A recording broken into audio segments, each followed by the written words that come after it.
पण अशाच एका सुंदर विषयावर तुमच्या समोर माझी भूमिका मांडण्यासाठी उभी आहे. तो विषय म्हणजे माझ्या भविष्यकालीन स्वतःला पत्र. प्रिय अंकू, खूप विचारांती हे पत्र लिहायला घेतलंय. हल्ली सोशल मीडियाच्या काळात पत्र नावाची गोष्टच विसरून गेलो आहोत आपण. नवं स्वीकारत असताना सगळ्यात जुन्या गोष्टी विसरायला हव्यात का ग? जुनं ते सोनं म्हणून अनेक गोष्टी आपण आपल्या काळजात जपून ठेवायला नको का? ती आपल्या जगण्याची समृद्ध अडगळ आहे.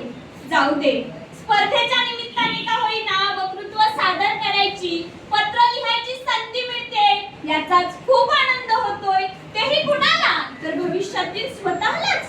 वर्तमानात तू जशी आहेस तशीच तू भविष्यात असावी असं वाटतंय का तुला? नाही ना. एक टिपिकल आयुष्य नाही जगणार आहेस तू. सगळ्यात पहिली गोष्ट, स्वतःशी बोलायला शिकेल. सगळ्यांशी बोलतो आपण, स्वतःशी बोलतच नाही. स्वतःशी कधी बोलणार ग? अंकू, लाल दे ही काश्मीरची संत कवित्री आहे. स्वतःच्याच मुळाशी जाणं हा लल्लेच्या साधनेचा विषय आहे. स्वतःलाच उद्देशून पदरचना करते ती. तू वेडी आहेस लल्ला, उगाचच घाबरते आहेस. मूळ प्रकृतीत पाय घट्ट रोवून उभी आहेस. आता पोचलायची कसलं वेळ तुला? स्वतःलाच मजबूत बनव, स्वतःला अधिकच सामर्थ्यशाली कर. अंकू, आणि एकीकडे बहुतांश स्त्रिया स्वतःला दर्शनीय करण्यातच आपला आनंद मानतात. म्हणजे कळलं ना तुला?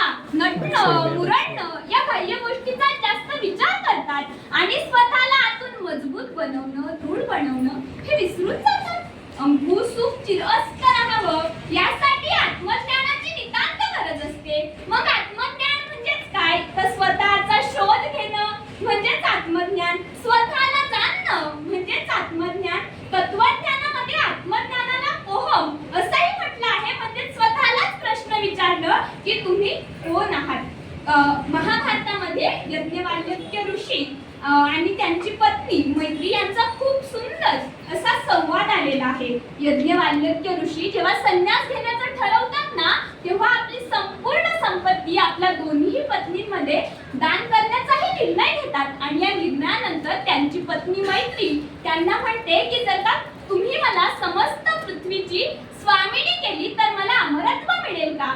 ते म्हणतात नाही. मग मैत्री त्यांना म्हणते की ज्याने मला शाश्वत असं सुख मिळू शकत नाही त्याचा मला तरी काय उपयोग? आणि हीच मैत्री पुढे महान संन्यासी होते आणि तत्वज्ञानी होते. अंकू, तुझ्याही भविष्यातील दिशा या नक्कीच मैत्रीसारख्या असाव्यात. ज्ञान हे विमुक्त आहे अंकू, हे खरंय. पण तू हे ज्ञान घेऊन एकटीच विमुक्त होता कामा नये.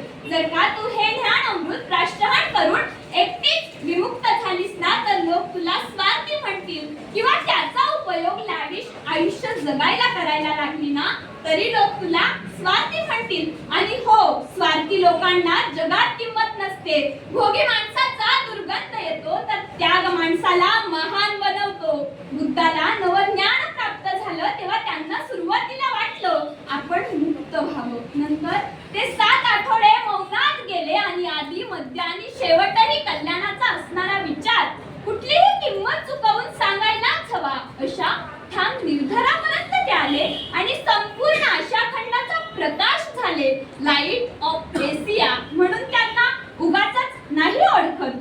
डॉक्टर, इंजिनियर, वकील, कलेक्टर, प्रोफेसर बनण्याचे तर बहुतांश जण स्वप्न पाहतात. अर्थात त्यात काही गैर आहे असंही नाही.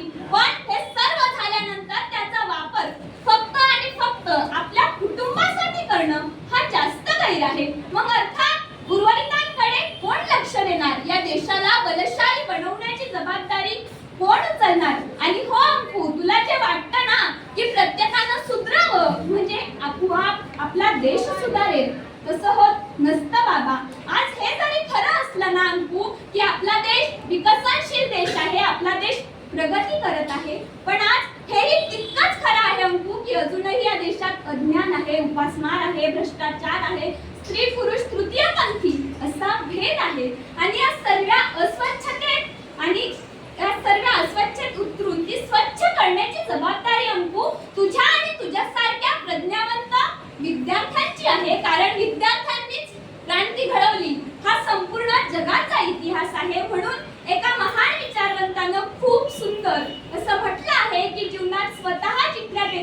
दुसऱ्याला टिकण्यासाठी सहाय्य करणं याच्यासारखा निर्भय आनंद दुसऱ्या कुठल्याच गोष्टीत नाही. म्हणून जीवनात दुसऱ्याला टिकण्यासाठी सहाय्य करूया आणि तो आनंद आपण घेऊया. मनपूर्वक धन्यवाद.